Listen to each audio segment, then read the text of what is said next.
Hi, I'm Nan Simonson, and we are is this week number 17 of a series, what's turned out to be a longer series than I expected, called PowerPoints, Points of Interest as they relate to lifestyle as medicine. And today I'm talking about managing weight during travel. Can you guess why I'm even thinking or talking about that? Because we're about to leave in 1 week for a 2 week trip to Europe. We'll be spending 6 days in Italy, Rome, and then Bologna, and then we'll go to Venice, get on a ship for 8 days, going down what they call the Dalmatian coast. That's Croatia, Montenegro, down to Sicily, and a number of stops, and then up the bottom part, they call that the boot, I guess, of Italy, and then back up to Sorrento and Rome. Well, it's worrisome because I can be very disciplined at home. I eat a whole food plant-based diet. I can pretty well stay to that on a trip, but I had a eating disorder that I wrote about, that I recovered from 5.5 years ago, and I wrote the first part of this book, Aging Powerfully, as a memoir about things in my life that I gained power over. Sorry. And one of them was an eating disorder that owned me for decades, that really was rather serious. And so there's bits of that still, I think, embedded in my genes, and I never ever want that to come back. So when we're on a cruise ship, and we will be on a cruise ship for 8 days, that's what we'll be doing. I just want to come back with equanimity, all right, dietary equanimity, having maintained our whole food plant-based lifestyle, but also feeling that I returned from this trip at about the same weight or near it that I left. And I do believe that's possible. I'm going to read you some things about that in just a minute from an article that I read a couple of days ago. I was in my sauna and I looked at the news I get every day from Wall Street Journal, and there was an article about just this. And so I'll read you some things about it, and my plans and my take on it. But in the meantime, we have this trip coming up. I know that I can maintain certain parts of control, but when we can't tell what's in our food, it's really easy, especially when, well, for example, I am not SOS free, which is salt, oil, sugar free, but I don't add oils to my food. And if we go out, we're very careful about what our choices are, never fried foods, things like that. And so you can pretty well tell on a regular basis that you are eating whole foods, plant-based, and that in itself will control the caloric number, even though I don't count calories. I don't have any of those dietary things that you put in information. So I couldn't even tell you for sure how much I eat, but I know that when I weigh myself, I pretty well stay the same. So I'm going to make a proposal. That is, because I'll see you again. I won't be doing a PowerPoint now for 3 weeks. We return, the next one will be November 8th because we will be gone. But I like to stay at 115. That's what I've stayed at for years. And we'll see what happens when I get back. I may just hold my head and say, oy vey, you won't believe what I did. Or I'll say, well, this is what I learned, and this is what I can give you some recommendations on. So we'll see what happens. I had a secretary. She was actually my assistant when I owned our Tupperware franchise for almost 28 years. I was with Tupperware. And she was a very thin person by nature. She went on a cruise and came back 10 pounds heavier after almost 2 weeks. And it taught me something, because she has nothing in her that would have led to that kind of a gain. And it's hard to say how it happens, but what it said to me is that's what's possible when there is nonstop food and really bad examples being set all around you. So, all right, fingers crossed and all of that. So what did this article say? It says, you gorged on your European vacation, but lost weight. Why? Well, we're going to be on a European vacation. Somebody else in this group, and you may know this, but this is the recorded part of a group meeting, a Zoom meeting. And so there are people in the background I'll be getting back to. Well, one of the people before I went on, when I introduced the subject, said, oh yeah, she says, I need to hear this because I'm going with my grandchildren on a Disneyland cruise. Actually, I don't know where that was going, but you can just imagine massive amounts of food, massive amounts of people, food everywhere and of every kind. And most people, well, we'll get to what most people like to eat, but we'll get to that in a minute. So I'm going to read this to you. It's not very long. Shelley Wegman enjoyed all the good food on a 2-week trip to Rome and Tuscany last year, indulging in pasta, wine, bread, fresh fruit and vegetables, and of course, gelato. I've already decided I'm having gelato. I have a book that is called Veggie Planet, and it's a vegan who became vegan in 2014, wrote this book in 2016, and she has a website. And she talks about, and she spent, gosh, 2 years in Italy. So she talks a lot.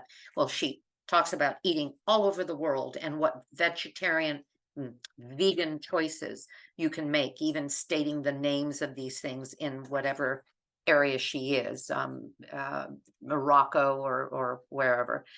And she said that it's relatively easy now to find vegan gelato in Italy, that it's relatively easy to find soy milk. So I'm feeling better about that. She said, and then this continues. The effect on her waistline wasn't what she had expected. She actually lost 2 pounds, says Wegman, a registered dietitian in Raleigh, North Carolina. Americans who eat their way through European vacations sometimes come home surprised to see a lower number on the scale.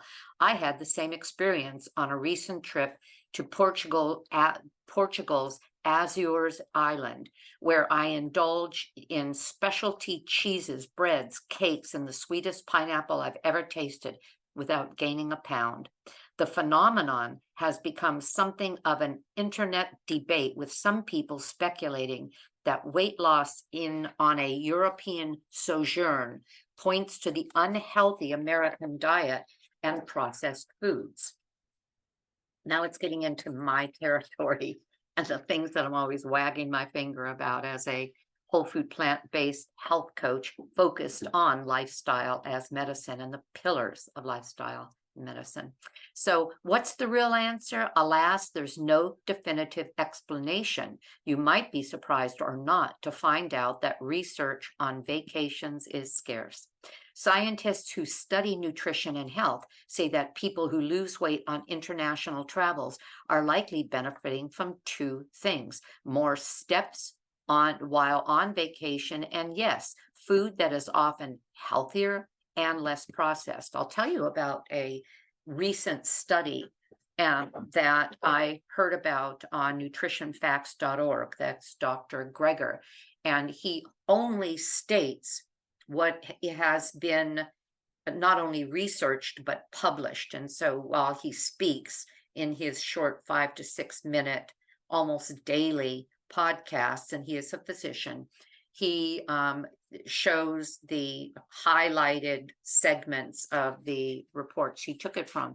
And he said that on an average, people who eat, and the average American eats 57 to 62, 65% of their food daily as processed foods.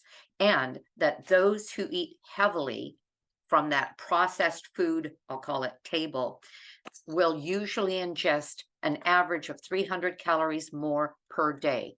Now, at 3,500 calories a pound, 300 calories more per day adds up very, very quickly. What's the explanation for that? Because processed foods don't sit in our stomach very long.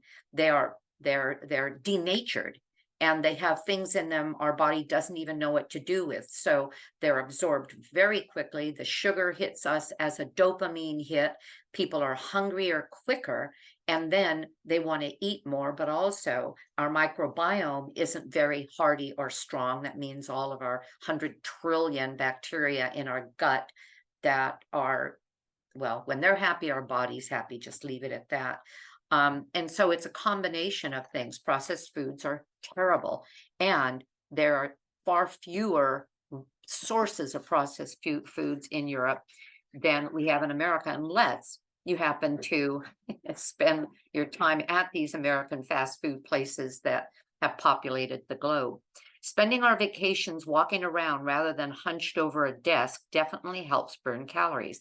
People often walk more while they're on vacation, and many European cities are more pedestrian friendly than than the American ones, the experts have noted. A 2017 study in the journal National found that people in many European countries take more steps a day than Americans do. Italy and other societies in Europe certainly do have physical activity built into their culture in a way that is not really present in the US, with the exception of select large cities. And then there's a source quoted, but I won't quote all of those because they're person, place, and university work at. It's also true that the food is often healthier in Europe. Ultra-processed foods, here's a repeat pretty much of what I said. Ultra-processed foods common in the United States include artificial additives, highly refined ingredients, and are rich in starch. And when they say starch, they're not talking about like a whole potato, a whole bean, a whole grain. They're really talking about refined grains. So rich in starch, sugar, and salt, says this cardiologist and professor of nutrition at Tufts. See, I just said I wasn't going to do that. I just did it. He points to a study in the European Journal of Nutrition that found that among adults in the US, 57% of calories are from ultra-processed foods. Well, the studies I have seen have gone all the way from 62% to 65% processed foods, compared to less than 12% in Europe. Studies show a link between eating more processed foods and obesity, weight gain, diabetes, heart disease, and as I said, an extra 300 calories a day. The European Union more tightly regulates food additives, says lab in Washington, D.C. About 300 to 400 additives are approved for the use in the EU, compared to more than 3,000 additives in the United States. I'll say that again. In the EU, I still think 300 is a lot. 300 additives compared to in the US, 3,000 additives which have been approved. I've said this before, but let me give you an example. That innocent looking burger that you drove through and picked up and you think you're doing well with, look it up. Wendy's, Carl's Jr., Jack in the Box. Look up the ingredients of the buns of these hamburgers. You're going to find, for example, in Jack in the Box, it's something like 25 to 30 ingredients to make their burger bun. What does it take to make a bun? Yeast and flour and water and salt. That's bread. And then maybe you need to add a few more things because you want it to rise like the phoenix, and you want it to be stable as a rock of Gibraltar. What are they doing? Anyway, my point. Certain combinations of nutrients, such as foods high in fat and sugar, activate the brain's reward system, causing you to want to eat more. A lot of US fare contains these activating combinations, which include foods with both elevated fat and sodium, elevated fat and sugar, and elevated carbohydrates and sodium. Combinations that people cannot resist. foods that are high in fat or just high in sodium don't quite have the same effect. So that might be an explanation for why you can have foods that are really apparently very rich in certain countries. For example, a salad where they pour over, for example, a Greek salad where they pour over a massive amount of olive oil, and yet you have mainly vegetables there. You have more oil than I want, but it doesn't have that same effect of making you just crave for more. So while much of the food in Italy is rich and not necessarily low in calories, it may be less likely to prompt your brain to keep eating. What's more, portion sizes tend to be larger in the US, and people drink more sodas and sugar-sweetened beverages, food researchers say. The Europeans often eat in a more leisurely way that is less prone for overeating. Beef and red meat consumption in the US is also higher than in most European countries, says Dr. of this place and that place, having to do with Harvard.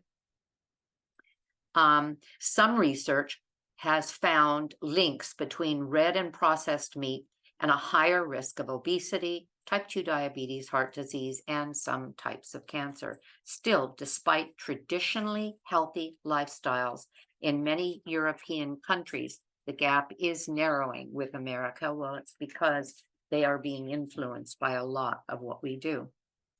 I think, let's see.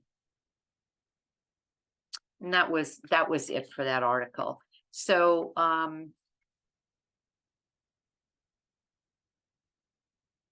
let's see if I said everything.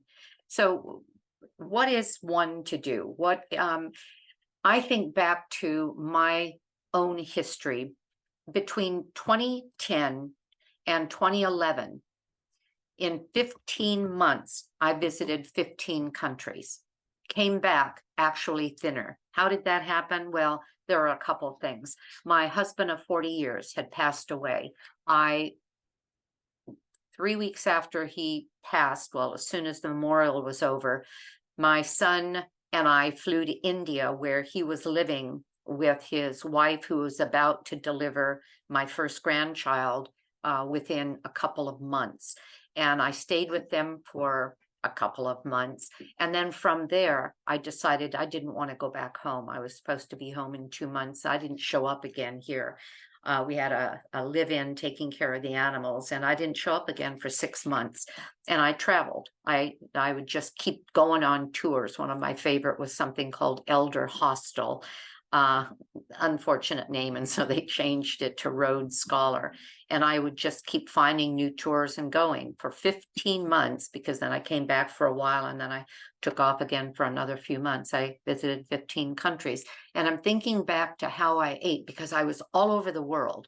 I was in Asia, Southeast Asia, up to Tibet and down to Africa. And part of it, perhaps, was that I was not myself, and I was in mourning, even though I didn't think of it that way. And so I never really felt hungry. I didn't know what I felt. I didn't feel much of anything, actually. And that may have had something to do with it. But I ate their food. I ate with the consciousness that I wanted healthy food. Back then, I wasn't whole food, plant-based, but I was aware that processed foods, in other words, refined starches, sugars, and cakes weren't great. I used to stay away from white stuff because white stuff was denatured. Now that could take on potatoes, and I love potatoes.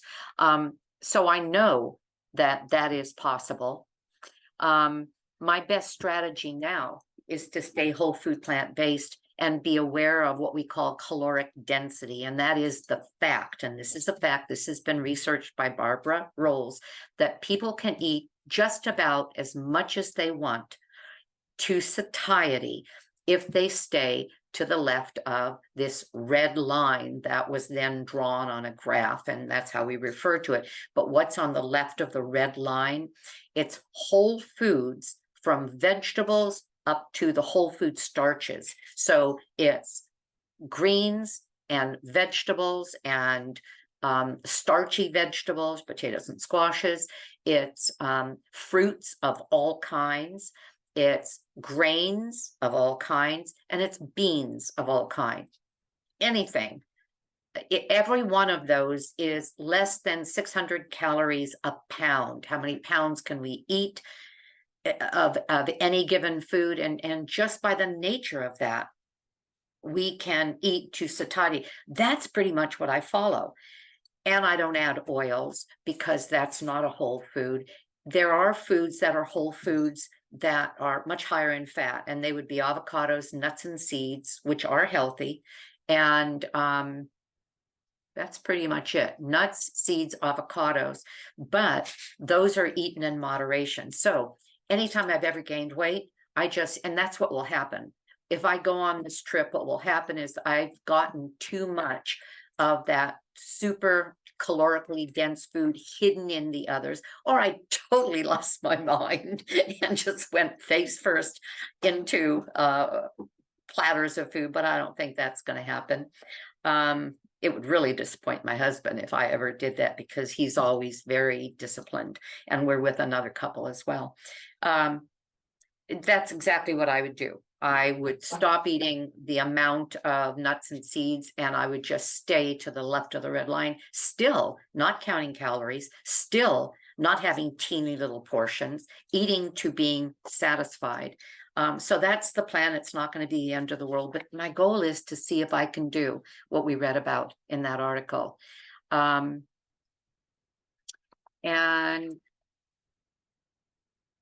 I'll finish it off with some, I'll call them recommendations. If you're about to travel and you're thinking, maybe this is something that I want to think about, I'll tell you the things that I adhere to. I always bring food on flights. I am sensitive to gluten, not celiac, but sensitive to gluten.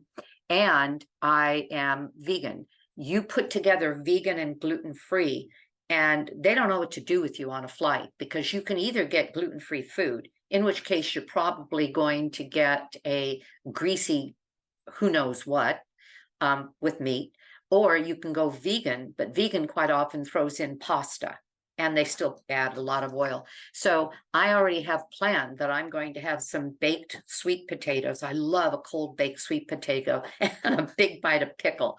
It's a nice combination, because you have that, it's almost like salad dressing, or anyway, it's an interesting combination, especially the Hannah yams that I like, the white sweet potatoes. So I'll bring bags of carrots.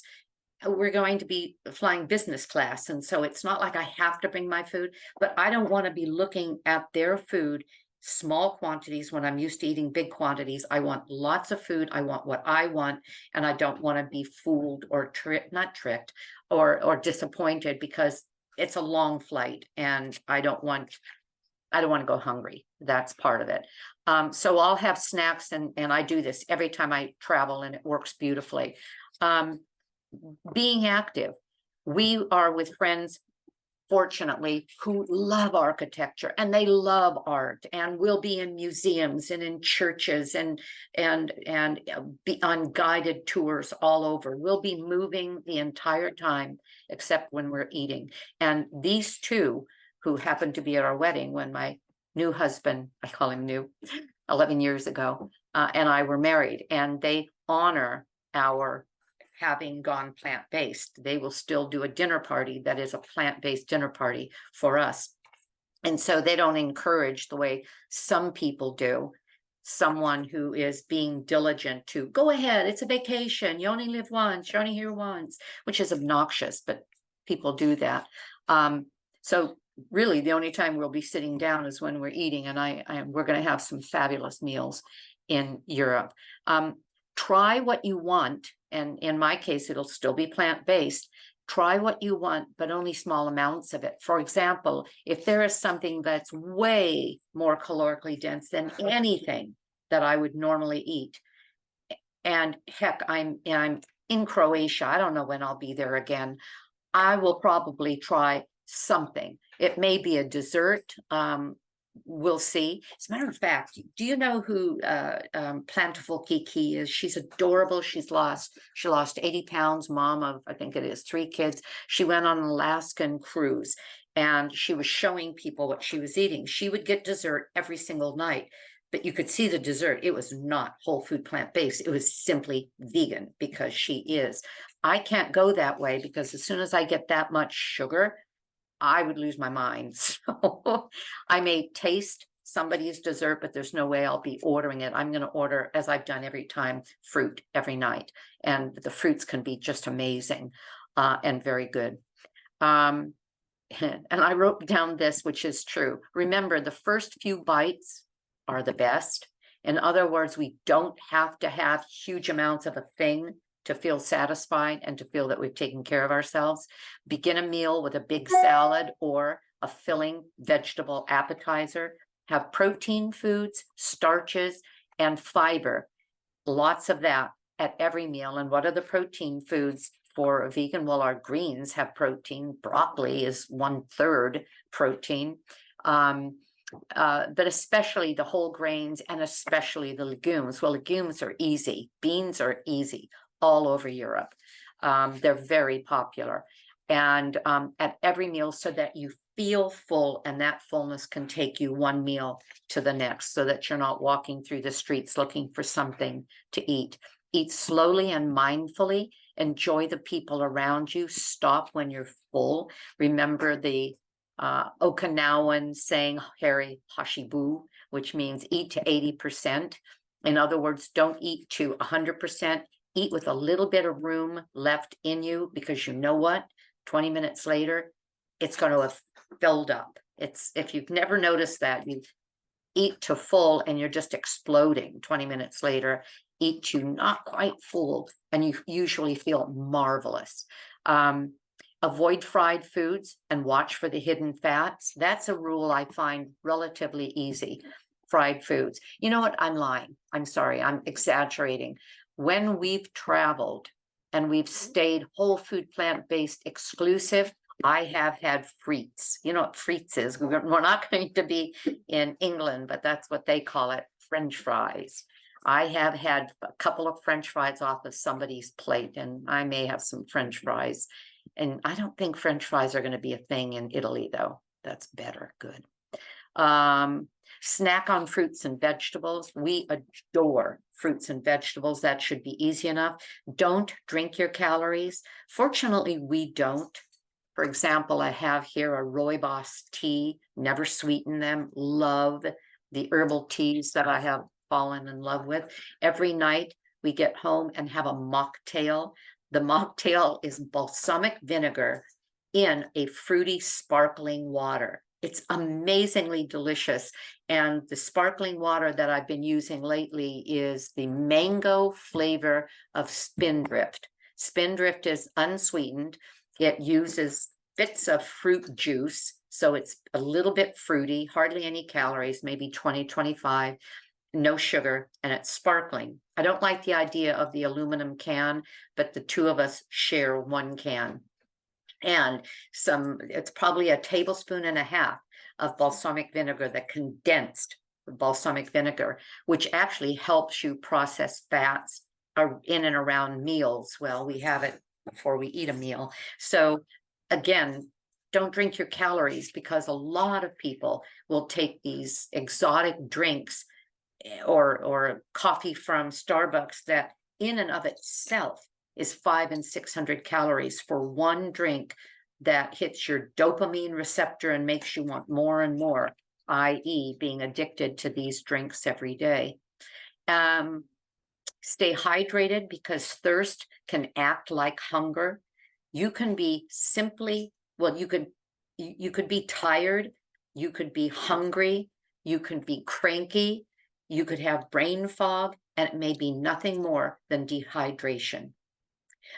So be sure to stay hydrated. We always bring a little thermos with us, a stainless steel little thermos to refill everywhere we can go. We do that on the airports. We'll do that everywhere we go. I don't want to keep drinking out of plastic bottles.